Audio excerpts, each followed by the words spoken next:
बिस्मिल्लाहिर्रहमानिर्रहीम। दोस्तों, गरीबी इंसान का सबसे बड़ा इम्तिहान है।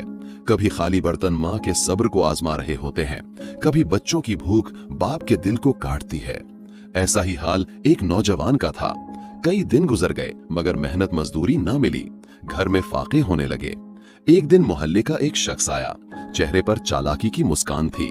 उसने नौजवान को देखकर कहा, बेटा भूख से परेशान हो, आ मेरे साथ। एक छोटा सा काम है, ना ज्यादा मेहनत ना ज्यादा वक्त, और पैसा तुझे ढेरों मिलेगा। नौजवान ने हैरत से पूछा, क्या काम है? वो शख्स हंसते हुए बोला, लोगों को कर्ज देना, मगर सूद पर। दे दो 200 रुपए, लो वापस 300। समझो दौलत की नदी बहा दोगे। गरीबी की तपिश ने नौजवान के दिल को बहला दिया। वो मान गया और पहली बार उसके हाथ हराम की कमाई आई। उसी शाम वो नोटों का एक छोटा सा पुलिंदा लेकर घर पहुंचा। आंखों में खुशी थी और चेहरे पर गुरूर। बोला, अम्मी अब हमारी गरीबी खत्म हो गई, देखो पैसा पैसा। माँ ने पैसों को देखा, फिर बेटे की आंखों में झांक कर धीरे से कहा, बेटा ये कमाई कहाँ से आई? नौजवान ने नजरें झुका लीं और धीमी आवाज में बोला, अम्मी लोगों को सूद पर कर्ज दिया है, मेहनत कुछ नहीं लेकिन पैसे ढेरों। माँ के चेहरे का रंग बदल गया, आंखों से आंसू बह निकले। वो कांपती आवाज में बोली, बेटा सूद का एक पैसा भी आग है। ये पैसा न सिर्फ हराम है बल्कि अल्लाह की लानत है। इसमें बरकत नहीं बल्कि तबाही है।